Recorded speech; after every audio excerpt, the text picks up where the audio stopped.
continuer ce qu'on a débuté il y a quelques semaines. Et puis, on va retourner ensemble dans Matthieu 24. Et souvent, lorsqu'on regarde dans Matthieu 24, c'est un sujet qui peut-être perçu de différents angles. Et des fois, ça mène à la controverse, mais ce n'est pas le but. Le but, c'est d'entendre ce que Jésus dit.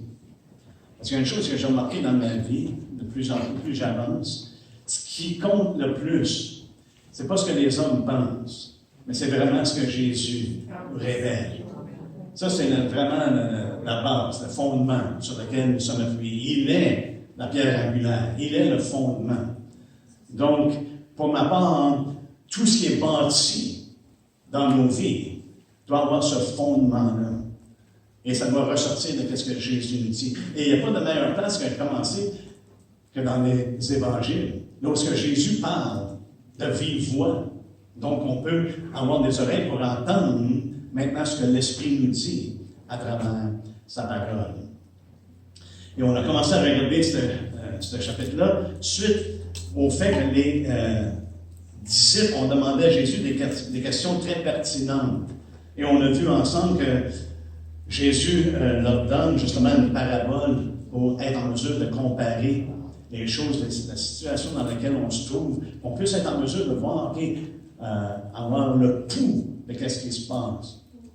Et de reconnaître que les réponses qu'il donne face à ces questions-là, ben on a des réponses qui sont claires. Jésus ne je ne pense pas qu'il parle avec ambiguïté. Il n'essaie pas de cacher la réponse aux questions qu'il demande, mais plutôt il demande et il désire de mettre au clair les choses qu'il demande, la réponse qu'il cherche. Il veut que ça soit clair dans leur esprit. Donc, ce matin, je vous demande votre attention, qu'on puisse avoir vraiment des oreilles attentives. Mais qu'est-ce que Jésus dit? Pendant nos vacances, on est allé à une couple d'églises. Mais on a fait des recherches pour aller dans des églises, parce qu'on ne connaît pas le coin là-bas, les églises du coin. On a découvert une chose, c'est qu'il y a beaucoup d'églises au Nouveau-Brunswick. Et donc, des fois, quand il y en a beaucoup, ça devient compliqué de trouver une église dans laquelle où c'est qu'on va aller. Mais dans mes recherches, je n'ai même pas mentionné à Tina, je suis allé sur différents sites des églises. Et justement, il y a une église qui parlait de Matthieu 24 et des choses-là. Et puis sur le site, il y avait mis des graphiques de leur compréhension de comment est-ce que les choses de la fin étaient. Et c'était tellement vaste, même compliqué. Voilà, telle chose. Tout ce qui a rapport avec la fin des temps. Et comment est-ce qu'il avait figuré, comment est-ce que les choses allaient se dérouler. Et qu'est-ce qui me venait à l'esprit continuellement, c'est qu'est-ce que Jésus dit. Il dit qu'il va venir un temps lorsqu'on n'y penserait pas. Et ce ne sera pas nécessairement de la façon qu'on pense qu'il va venir non plus. Et c'est pour ça l'important, ce n'est pas nos chartes ou nos diagrammes, puis toutes les choses qu'on peut avoir compilées ensemble. Mais c'est d'entendre ce que Jésus lui-même nous dit concernant ces choses-là. Comme je l'ai mentionné il y a une couple de semaines, 2-3 semaines, pour ma part, ce que Daniel parle, c'est révélé dans le Nouveau Testament. C'est la fin des temps dont il parle. À la fin des temps, il va y avoir une compréhension, les gens vont connaître. Pourquoi? Parce que Jésus, qui est venu à la fin des temps, nous a révélé réellement ce que Daniel nous fait part. Et il résume dans un verset qu'on a vu ensemble. Lorsque vous verrez l'abomination de la désolation dont a parlé le prophète Daniel. Il n'a pas été dans les détails, mais c'est un point culminant de ce que Jésus donne comme réponse aux disciples. Et ce matin, c'est certain que je n'en ai pas de charte, de diagramme à vous montrer, parce que j'en ai pas. Je n'ai jamais essayé de m'asseoir pour essayer de figurer telle bête, telle chose, ces choses-là. Ces choses-là nous révèlent des choses pertinentes, mais pas d'assez déplacées à certains endroits. Donc, si vous voulez bien, on va juste relire les versets 32 et 33, et on va continuer à partir de là. Ça nous dit, instruisez-vous par une comparaison tirée du figuier. Dès que ces branches deviennent tendres et que les feuilles poussent, vous savez que l'été approche. Vous avez un discernement, une habilité, une capacité de reconnaître que l'été approche. Ça fait juste du sens, parce qu'avec le temps, on vient comme, oh oui, ok, quand ça arrive, on sait que telle chose arrive. Et Jésus dit de même, de la même manière, quand vous verrez toutes ces choses, sachez que le Fils de l'homme est proche à la porte. Je vous le dis en vérité, cette génération ne passera point que tout cela n'arrive. Le ciel et la terre passeront, mais quoi? Mes paroles ne passeront point. Donc Jésus met une attention particulière sur ces paroles. Il y a bien des choses qui ont été prophétisées concernant Jésus, et même dans le Nouveau Testament, on voit que c'est une partie de la prophétie, mais qui est accomplie. Malgré qu'il y avait des détails, des fois ça s'appliquait simplement dans le temps dans lequel cette prophétie-là était donnée. Mais il y a une application que Jésus met, ou que les écrivains du Nouveau Testament mettent concernant la prophétie qui est accomplie. Comme dans Michée 5, 2, qu'elle est née à Bethléem, le prophète l'a mentionné, mais il y a beaucoup de choses que Michée a prophétisées. Mais dans le cas de l'accomplissement, pour ce qui concerne Jésus, là, ce verset-là en particulier a été mentionné comme quoi qu'elle était accomplie. Et Jésus, je crois ici, nous donne, en gros, les choses qui vont s'accomplir, les choses qu'on va voir réellement, qu'on va être en mesure de reconnaître. Et il nous dit que cette génération, c'est certainement pas la génération dans laquelle il parlait, mais cette génération-là, qui vont voir ces choses-là, ne passera pas jusqu'à tout cela n'arrive. Donc, quand on commence à voir ces choses-là, comme le figuier qui commence à bourgeonner, les feuilles commencent à sortir, lorsque vous verrez toutes ces choses-là, cette génération-là ne passera pas. Le ciel et la terre vont passer. Mais mes paroles ne passeront point. Alléluia. Donc, on a vu ensemble que Jésus met en lumière une grande séduction, les perturbations qu'il va y avoir dans le monde, la persécution contre les disciples, et puis que l'évangélisation va avoir lieu à travers le monde, malgré tout qu'est-ce qui va se passer. Et on a vu le 3 semaines, justement, à propos de ce que Jésus parle à partir du verset 15. Il dit, c'est pourquoi, lorsque vous verrez l'abomination de la désolation dont a parlé le prophète Daniel, établi en lieu saint. Et je vais porter une attention particulière. Ce n'est pas lorsqu'on va voir l'abomination, lorsqu'on va voir l'Antéchrist, mais il dit, lorsque vous allez le voir établi dans le lieu saint. Parce qu'on sait dans l'Apocalypse 13, frères et sœurs, ce que Jean a vu, c'est que c'est une bête qui monte, n'est-ce pas? C'est une bête, là où il y a un empire qui est établi, là, il y a vraiment un règne mondial qui s'établit. Okay? Mais par la suite, on voit que le faux prophète amène les gens à adorer cette bête-là. Et lorsqu'il va s'élever au-dessus de tout Dieu.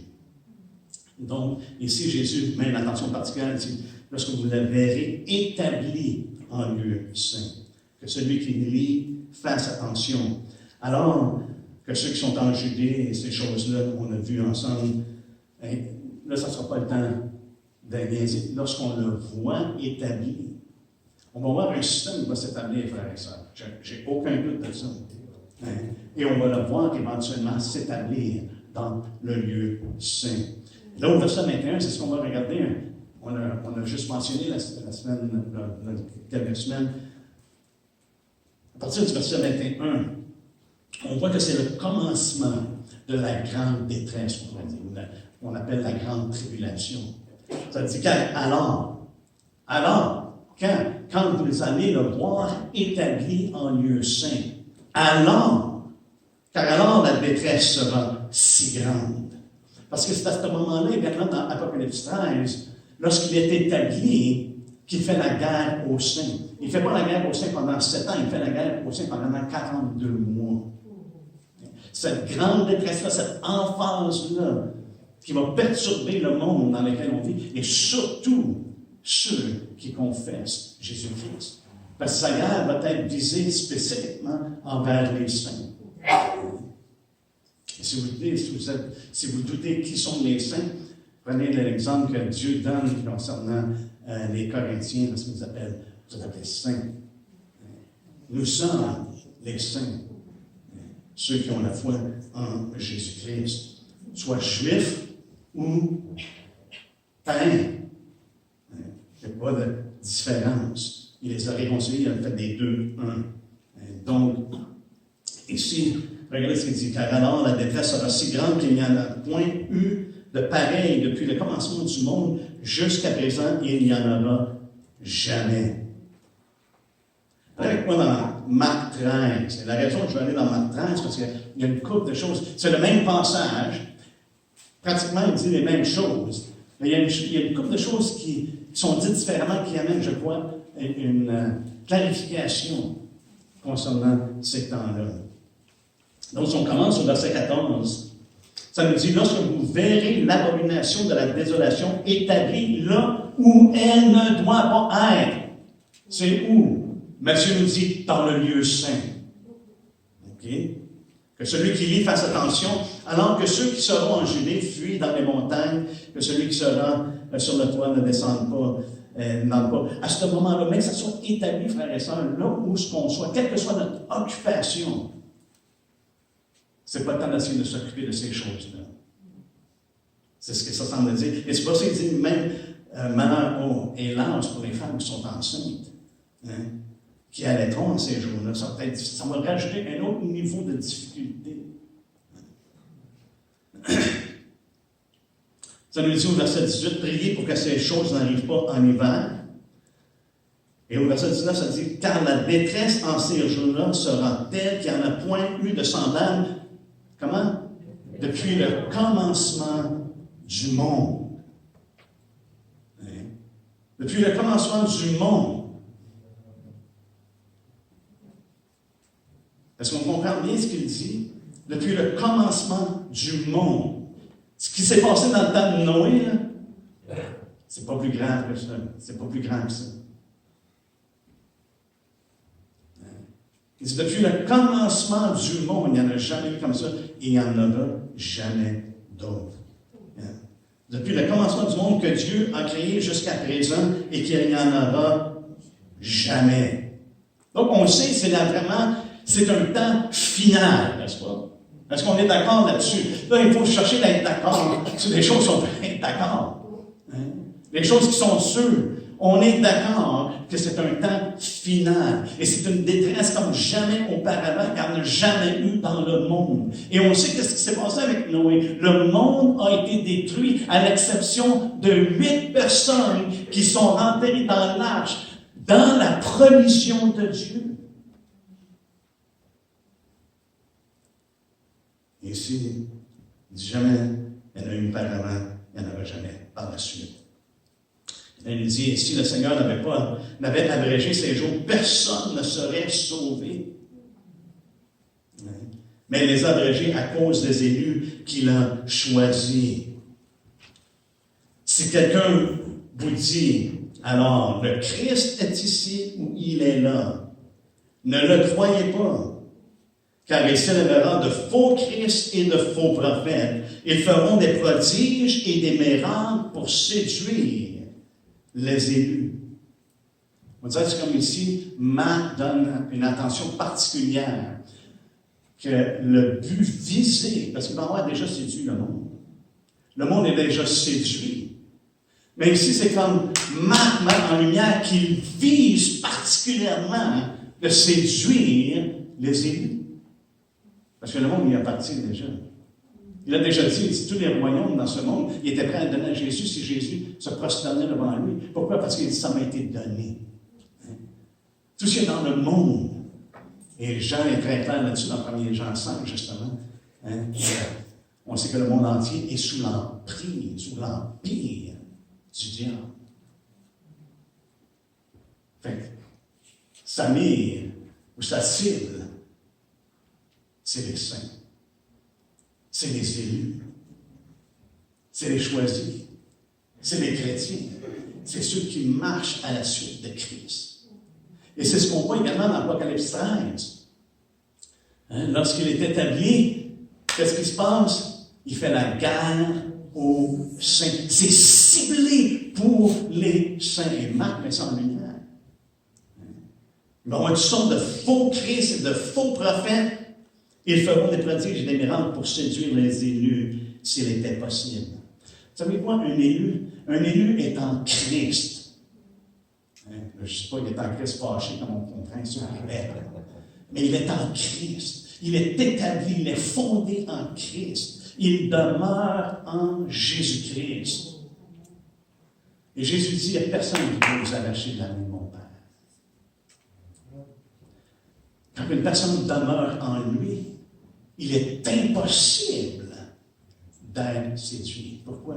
Parce que ces dieux ne sont pas sur les faux Christ, ils ne sont pas sur les faux prophètes. Malgré tous les miracles et tous les prodiges et toute la grandeur de la manifestation des puissances qui vont y avoir lieu, il est fondé, il ne court pas après d'autres Christ ou d'autres prophètes. Il a une oreille pour le maître. Il entend la voix du berger. Il n'y a pas besoin d'aller voir d'autres bergers, de chercher d'autres bergers. Et c'est ce que je crois ici, Marc met en lumière. Regardez ce qu'il dit également au verset 23. Et c'est le point que je voulais, un des autres points que je crois qu'il amène beaucoup en lumière, c'est soyez sur vos gardes. Soyez sur vos gardes, pourquoi? C'est impossible que les élus soient séduits. Pourquoi être sur nos gardes? Parce qu'on ne sera pas séduit par des faux Christ et des faux prophètes. Mais par contre, lorsqu'on regarde, même dans Matthieu 24, lorsqu'il parle de ces choses-là, il dit qu'il y en a plusieurs qui allaient être séduits. Même des gens qui allaient succomber. Et il les met en garde dans Matthieu 24, au verset 4, il dit, prenez garde que personne ne vous séduise. OK, Jésus, est-ce que tu es en train de te contredire? Tu nous dis de prendre garde de ne pas être séduit, mais tu nous dis que les élus, c'est impossible qu'ils soient séduits. Parce que Jésus a dit également dans Jean 15, n'est-ce pas, qu'on doit demeurer en lui. Celui qui demeure en moi va porter du fruit. Mais celui qui est en moi, qui ne porte pas de fruit, qu'est-ce qui arrive? Il est coupé. Une personne doit demeurer en Christ. Parce que lorsqu'on lit le reste, qu'est-ce qu'il dit? Vous entendrez des guerres.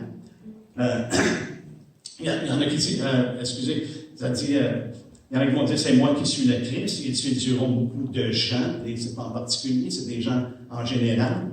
Mais lorsqu'on commence à descendre, et puis ça nous dit au verset 9, alors on vous livrera au tourment et l'on vous fera mourir et vous serez haïs de toutes les nations à cause de mon nom. Alors, plusieurs, il y en a qui ont déjà été séduits, plusieurs ont déjà été séduits concernant les faux Christ, ceux qui vont dire, ah, c'est pas le Christ, ou alors les faux prophètes. Mais là, ici, alors, vous allez être livrés. Et par la suite, c'est là qu'il dit, vous allez être haïs à cause de mon nom. Et au verset 10, il dit, alors aussi. C'est comme il rajoute ceux qui ont été séduits à cause des faux Christ et des faux prophètes. Mais là, il rajoute, il dit, alors aussi, plusieurs succomberont. Ils se haïront les uns les autres. Plusieurs faux prophètes s'élèveront et ils séduiront beaucoup de gens. Et parce que l'iniquité se sera accrue, l'amour du plus grand nombre se refroidira. Et justement, j'avais pas le temps quand j'ai regardé ce que j'avais partagé, c'est le mot succombe. Succombe, emmenez l'attention au mot succombe. Il dit qu'il y en a qui allaient succomber, c'est une occasion de chute. Mais regardez une des définitions particulières de ce mot-là. C'est de faire en sorte qu'une personne commence à se méfier de quelqu'un en qui elle avait l'habitude de croire et d'obéir.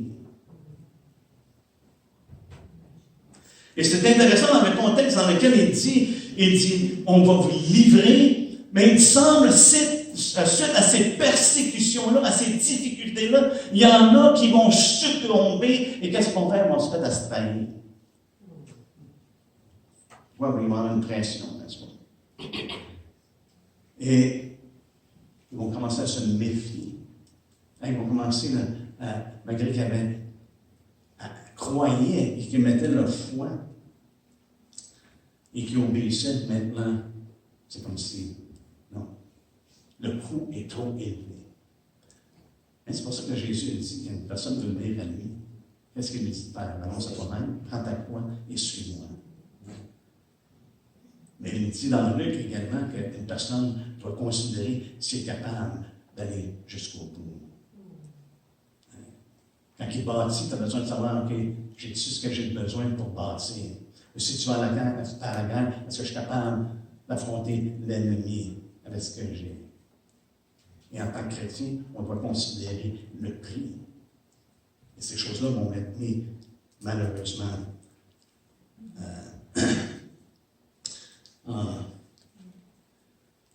à l'épreuve, on pourrait dire.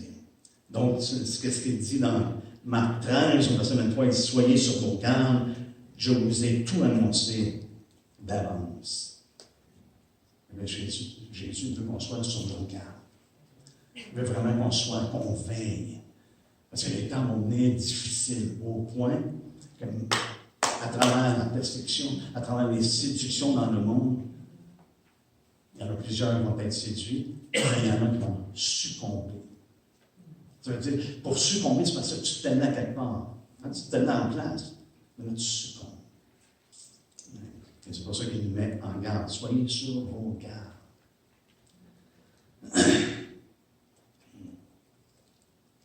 Donc, on reconnaît à travers les Écritures et ce que les apôtres également ont parlé, dans les derniers temps, justement, qu'il allait y avoir des manifestations, qu'il allait être vraiment des manifestations, une intensité satanique qui allait être de l'avant-plan. Si vous voulez bien, on va aller dans 2 Thessaloniciens.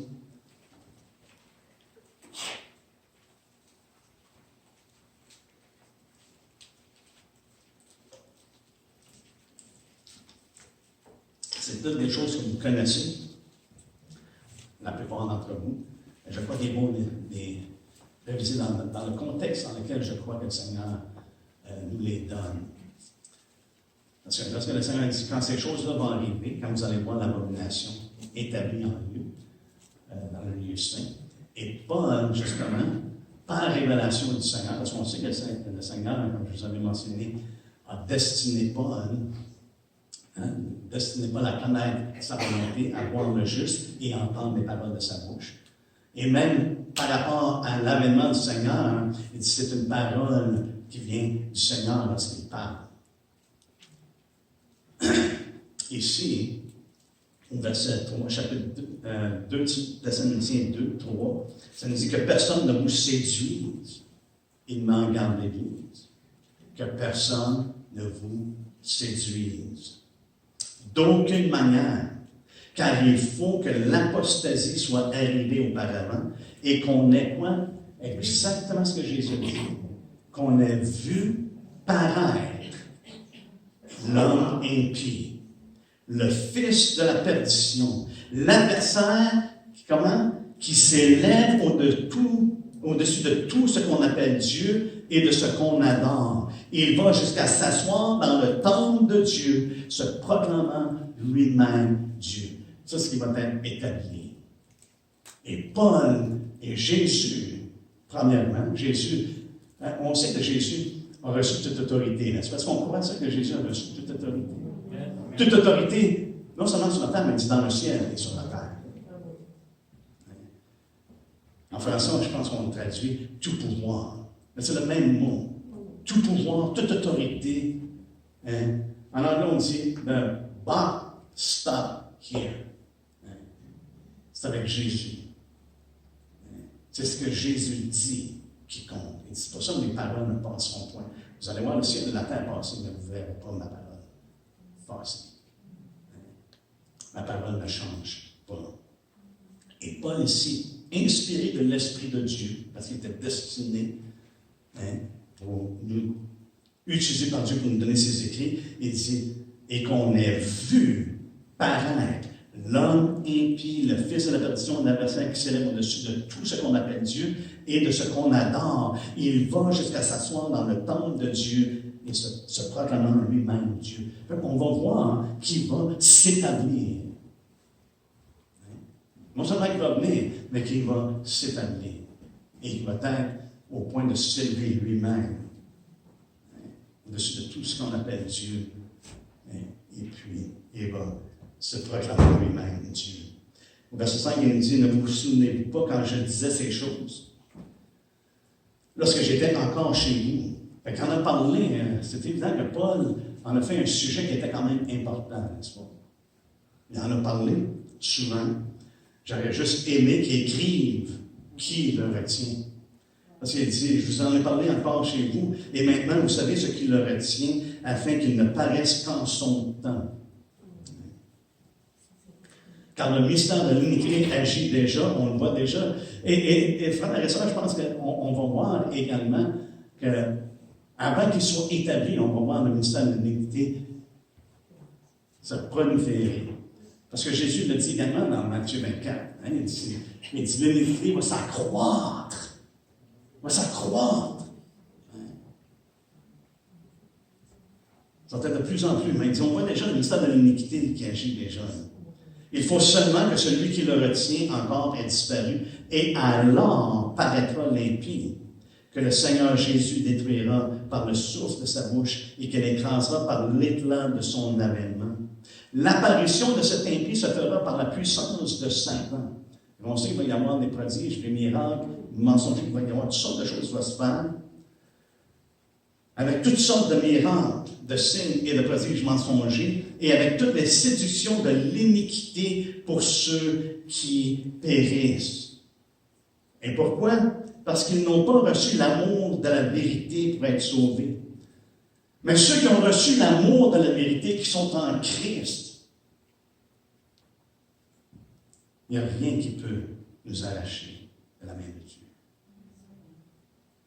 Il n'y a rien qui peut venir sur cette terre qui peut nous séparer de l'amour de Christ. Absolument rien. Et on doit avoir cette confiance-là, que quel que soit le temps et la manière que le Seigneur va agir, on a cette assurance-là, puisqu'on a reçu l'amour de la vérité. Pour nous, ce n'est pas une question de périr. La mort nous est un gain, si on est un des saints qui périt. Ou sinon, nous l'attendons patiemment. Nous l'attendons patiemment. Et il va nous soutenir, comme il l'a fait dans le temps de Noé. Dans sa provision, Noé était sécure. Noé a été sauvé dans la provision de Dieu. Il n'a pas épargné de passer à travers les eaux, mais il l'a gardé à travers les eaux. Donc il dit, parce qu'ils n'ont pas reçu l'amour de la vérité pour être sauvés.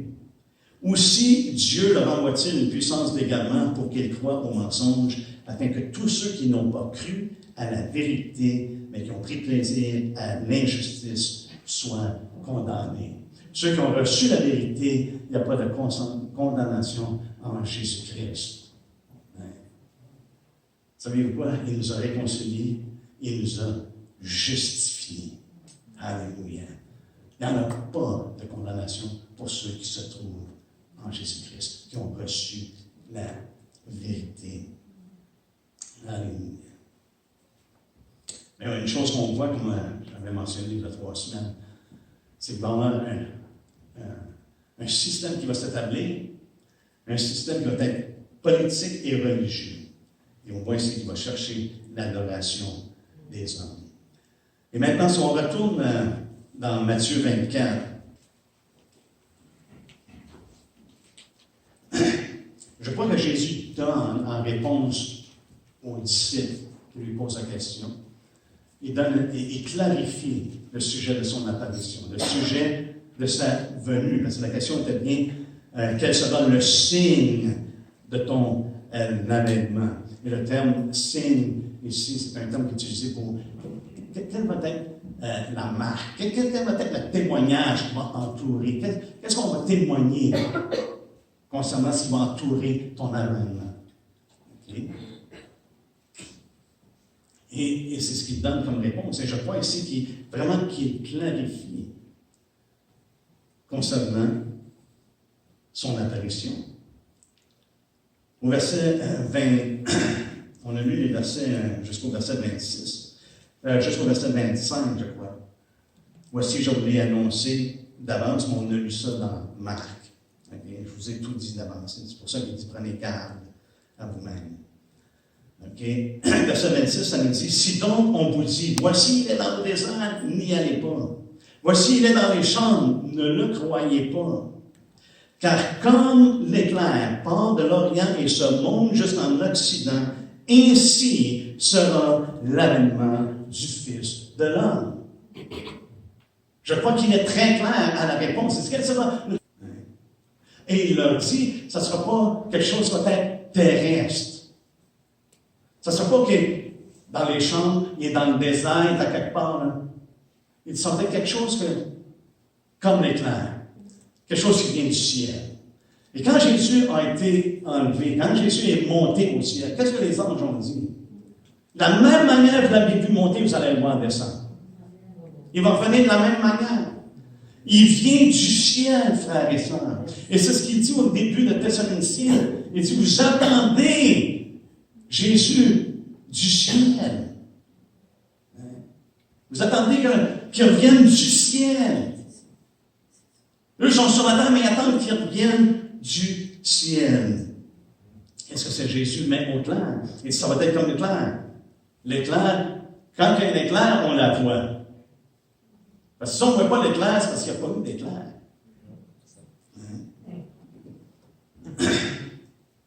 Et on sait qu'il y a bien des éclairs qui se passent un peu partout, mais Jésus va clarifier encore plus que cet éclair-là, cette venue-là, cet avènement-là, il dit tous les yeux vont le voir.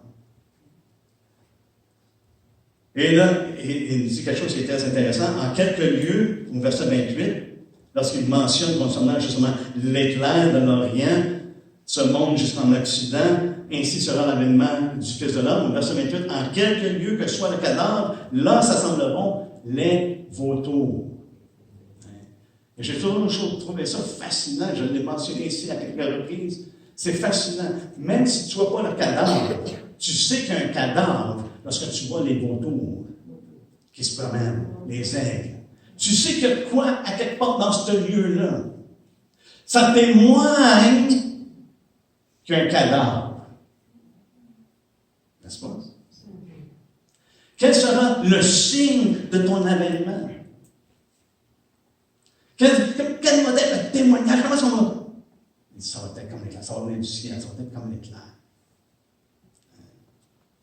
Ça va être comme l'éclair. Regardez ce qu'il dit. Il dit, aussitôt après ces jours de détresse. Il dit, ça va être aussitôt après ces jours de détresse. Le soleil s'obscurcira, la lune ne donnera plus sa lumière, les étoiles tomberont du ciel et la puissance des cieux seront ébranlées. C'est intéressant, on va regarder ça plus tard, on n'aura pas le temps, probablement aujourd'hui. Comment est-ce que Pierre décrit? Lui, c'est lui qui est un de ceux qui demande la question. Et comment est-ce que l'Esprit l'inspire pour décrire justement le jour du Seigneur? Ça reflète pas mal ce qui est écrit ici. Hein? Après ces jours de détresse, le soleil s'obscurcira, la lune ne donnera plus sa lumière, les étoiles tomberont du ciel et la puissance des cieux seront ébranlées. La terre et les cieux, c'est réservé pour le feu. Hein?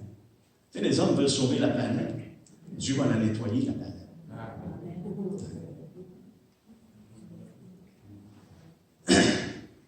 Et regardez ce qu'il dit par la suite. OK? Au verset 30, ça dit « Alors, le signe. Alors, le témoignage. Du Fils de l'homme apparaîtra où? Dans le ciel. Au même titre que l'éclair est dans le ciel. Au même titre que vous l'avez vu monter, vous allez le voir descendre.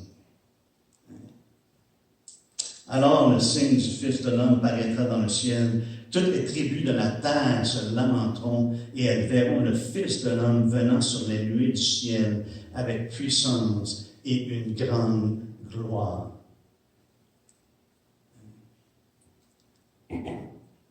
Jésus leur avait déjà mentionné qu'elle allait venir dans la gloire de son Père. Il avait déjà mentionné qu'elle allait venir dans la gloire de son Père, et maintenant, il leur dit, vous allez voir le Fils de l'homme venant sur les nuées du ciel avec puissance et une grande gloire. Il enverra ses anges avec la trompette retentissante et ils rassembleront ses élus des quatre vents. Ils ont été préservés, ils ont été gardés d'une extrémité des cieux à l'autre. Et c'est là qu'il dit, instruisez-vous. Instruisez-vous. Je crois que Jésus veut que ça soit clair, qu'on comprenne vraiment ce qu'il dit. Il répond à des questions précises aux disciples. Non pas que ça, OK, et je ne crois pas, pour ma part, je ne crois pas que des prophéties d'accomplissement de choses qui sont dans l'Ancien Testament viennent à l'encontre de ce que Jésus dit. Je n'interprète pas ce que Jésus dit à travers les prophéties qui ont été dites dans le passé. Je dis, mais là, comment ça fait avec ce que Jésus dit? J'interprète ce qui est dit là parce que Jésus a dit. Et c'est pour ça que je dis, est-ce que Jésus a toute autorité? Il a toute autorité, il a toute puissance. Oui, c'est lui qui révèle les desseins de Dieu. C'est lui qui met au clair les choses concernant sa venue. Mais il dit clairement, il dit, pour ce qui est du temps, c'est réservé au Père. Et c'est intéressant que Pierre, qui était là quand il a demandé la question, lui, dans son épître, justement dans sa deuxième épître, dans 2 Pierre 1,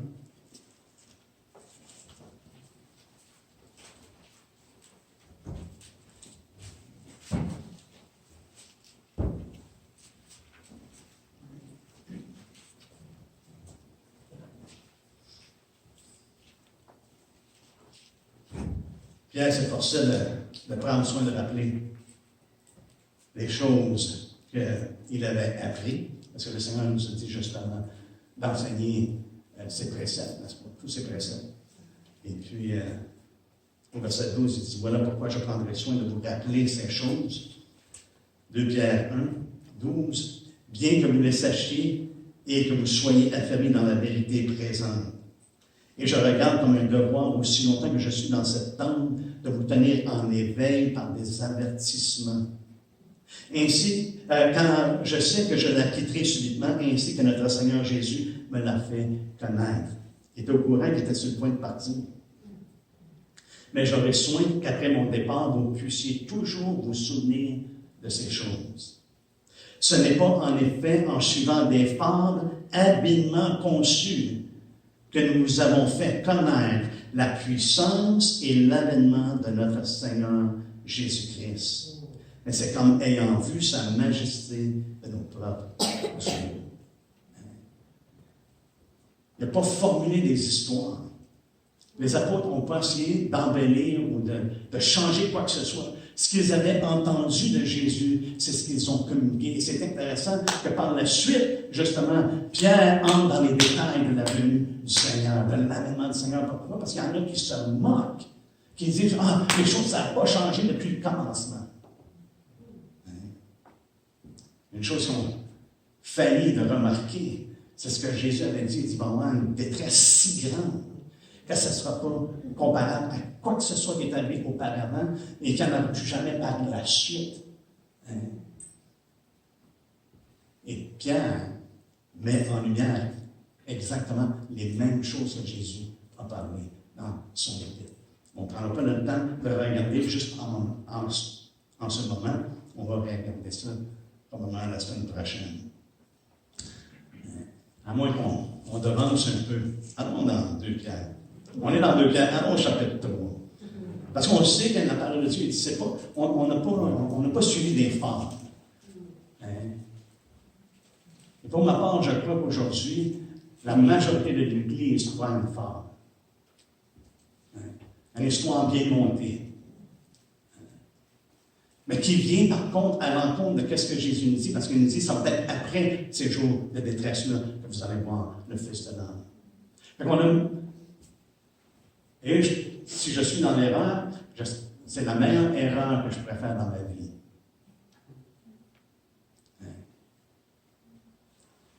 Mais je ne crois pas du tout selon ce que je vois dans la parole de Dieu. Simplement dans la lecture de la parole de Dieu, sans interprétation de prophétie ou quoi que ce soit, simplement les simples mots de Jésus-Christ et des apôtres, il est difficile d'arriver à une autre conclusion, à part que d'insérer nos présuppositions et de les mettre au sein des Écritures et essayer de les faire matcher.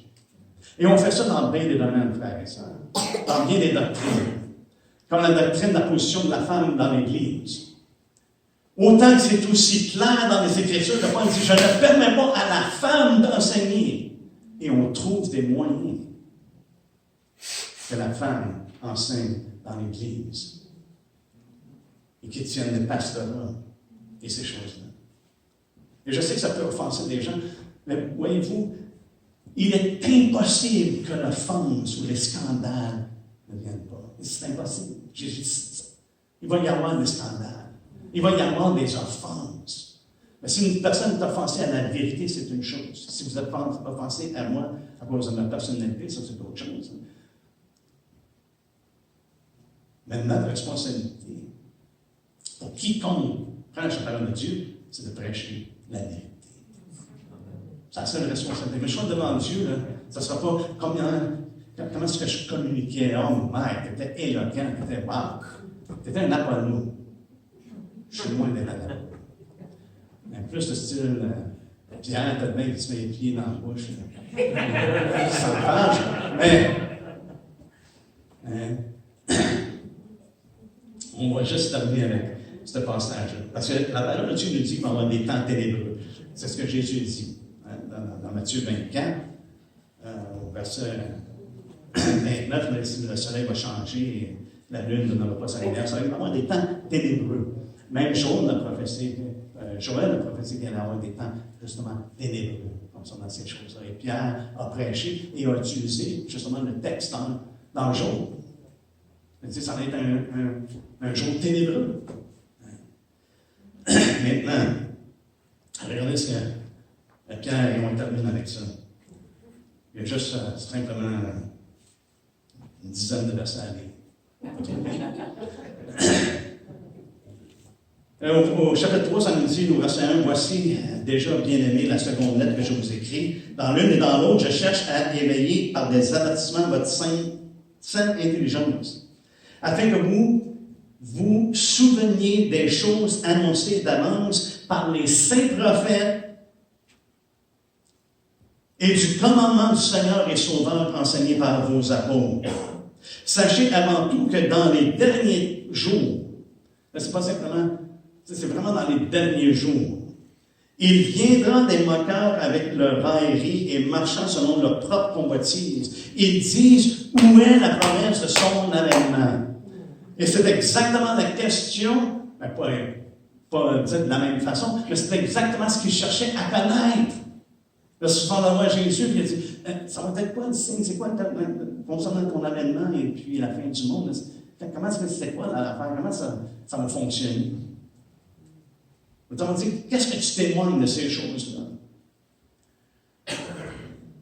Il dit, où est la promesse? C'est ce qu'ils vont dire. Où est la promesse de son avènement? Car depuis que les pères sont morts, tout demeure comme dès le commencement de la création. Mais il va y avoir des choses qui vont se produire qu'il n'y a jamais eu avant. Au verset 5, ils veulent ignorer en effet que des cieux existaient autrefois par la parole de Dieu, ainsi qu'une terre tirée de l'eau est formée au moyen de l'eau, et que par ces choses le monde d'alors périt, submergé par l'eau. Mais par la même parole, les cieux et la terre d'à présent sont gardés et réservés pour le feu, pour le jour du jugement et de la ruine des hommes impies. Malgré que les eaux ont détruit la terre, Noé a été sauvé. Malgré que le feu va détruire, mais ça nous dit c'est spécifiquement pour la ruine des hommes impies. Et on pourrait regarder, le temps ne nous permet pas ce matin, mais on pourrait regarder dans 1 Thessaloniciens 5, justement, lorsqu'il dit, pour ce qui concerne les temps de l'avènement qu'il avait décrit auparavant, pour ce qui concerne les temps, vous savez, frère, je n'ai pas besoin de vous écrire concernant ces choses-là, parce que vous savez que ça va venir, ça va être soudainement. Hein?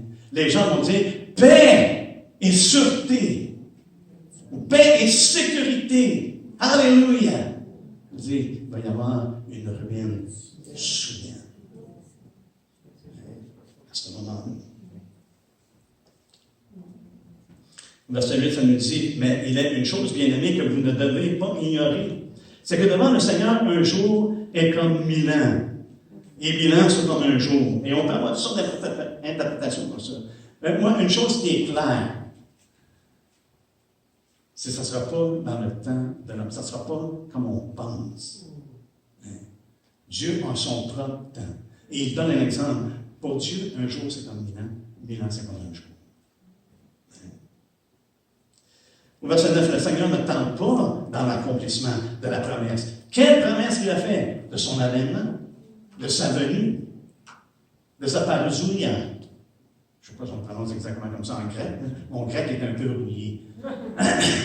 Parce que je ne le connais pas. Mais certainement qu'il parle justement de cet avènement-là. Il dit, il n'est pas slick. Il ne tente pas dans l'accomplissement de la promesse, comme quelques-uns le croient. Mais il use de patience envers vous, ne voulant pas qu'aucun périsse, mais voulant que tous arrivent à la repentance. Frère, lorsqu'on voit des choses qui se passent, qu'est-ce qui devrait arriver? C'est de nous pousser à la repentance si nous ne marchons pas dans l'esprit, avec Dieu. Si on est accroché par les choses de ce monde, au point que Jésus, même dans Luc 21, nous dit de faire attention que nos cœurs ne soient pas appesantis et que ce jour-là vous arrive et que vous ne vous en attendiez pas, que vous ne soyez pas prêts. Tout ce qui concerne la venue du Seigneur, frères et sœurs, même dans les paraboles, c'est pour nous mener à se tenir prêts. Tenez-vous prêts. Pourquoi? Parce que vous ne savez pas quand ça va être. Mais ayez des yeux pour voir et témoigner des choses qui se passent alentour. Mais ça nous pousse. Dieu, ça nous pousse à arriver à la repentance. Verset 10. Le jour du Seigneur, il parle de son avènement, frères et sœurs. Il défend la promesse du Seigneur. Il parle de son avènement. Il dit le jour, parce qu'il y en a qui séparent le jour du Seigneur, l'avènement du Seigneur, le jour de Dieu. Et je crois dans les Écritures, c'est pas mal clair. Et on le verra la semaine prochaine, que c'est des termes qui sont utilisés synonymement dans la parole de Dieu. J'espère que je ne vous ai pas découragé, que vous ne viendrez pas la semaine prochaine. Ça nous dit au verset 10, le jour du Seigneur viendra comme un voleur. En ce jour, les cieux passeront avec fracas. Les éléments embrassés se dissoudront, et la terre, avec les œuvres qu'elle renferme, sera consommée. Puisque tout cela est en voie de dissolution, combien votre conduite et votre piété doivent être saines. Comment est-ce que vous devez vous garder? Comment vous devez tenir ferme?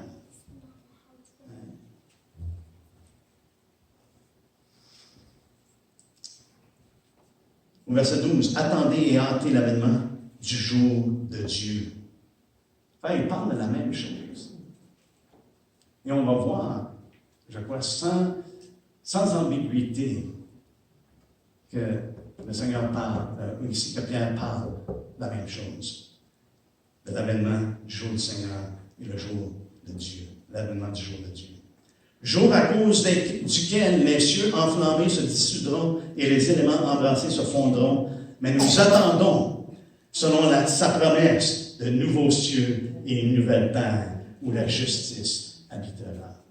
Alléluia. C'est pourquoi, bien-aimés, en attendant ces choses, Tout ce qu'il vient de parler et tout ce que Jésus a dit, lorsque vous allez voir ces choses-là, sachez que le Fils de l'homme est à la porte. Il dit en attendant ces choses. Et c'est pourquoi, bien aimé, en attendant ces choses, appliquez-vous à être trouvé par lui sans tache et irréprochable dans la paix.